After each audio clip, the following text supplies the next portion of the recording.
Shou-biznes vakillaridan Kamola Oripova endi jim turmadi. Assalomu alaykum. Siz Uz Show TV kanalidasiz. Kamola Oripova shu so'zlarni o'z postiga joyladi. Bu уже обострение. Bir yilda bir marta har dekabr yanvar oyida psixologiya va Green Life'ga ataga ketadi. O'rganib qoldik. Yaxshi-ku, har xil davralarda nominlar chiqib tursa, demak, to'g'ri yo'ldagi insonlar. Hech kimga hech narsani isbotlamang, urinmang. O'zi hayot qisqa. Kim nima o'ylasa o'ylaversin. Unga shuqlang, xotirjam bo'lsin. Siz jiming. Oldin dushmaning ko'p ekan desa hayron qilardim. Nima uchun? Men hech kimga ziyon tegmasa, ishim bo'lmasa der edim. Yillar o'tib shuni bildimki, aynan hech kim bilan ishi yo'q, uspeshniy, baxtli insonlarning dushmani ko'p bo'lar ekan. Buni sababi ular sizdek inson, ammo sizdek yasholmaydi. Javobini esa o'zidan qidirsin.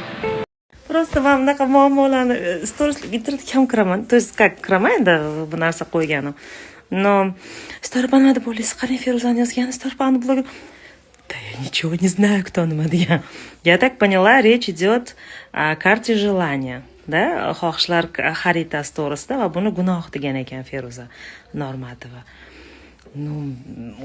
Kartaga sig'inmasangiz, shu karta mani amalga oshiradi желаниемni deb kartadan kutmayapsiz.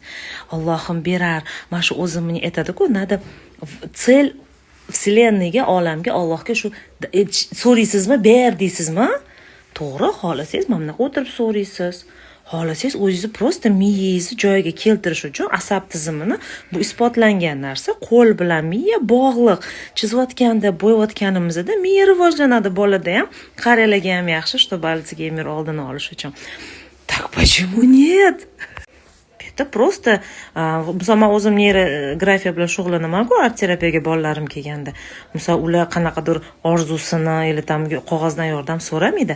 Bolani ichki dunyosiga kirish uchun, azna chalg'itishim uchun, gaplashishim uchun u chizib gaplashadi va bola chizolmay faqat menga qarayaptimi yoki meni ko'zimga qarang faqat chizyaptimi, bolani xarakterini, muammosini topsa bo'ladi-da. Yoshi kattalar elementarni o'zini o'zi olamga kirib ketib, bir xillar chiqazolmagan narsasini chiqazadi. Rasm chizish esa Просто yo'q joydan muammo topib, shuni ham problema qilib, shuni ham обсуждать qilib, hozir din tomonlarga tortib, "Боже мой, успокойтесь, народ" degin keladi-da. Bu просто ichingdagi желание kimga o'tirib, o'rtog'ingizga ham aytasiz-ku, "O'rtoq, qaniydi Lexusim bo'lsa." Bu degani endi gunoh qilib o'rtog'ingizdan Lexus kutasiz degan emas-ku. Просто это gapirish, yozish, chizish.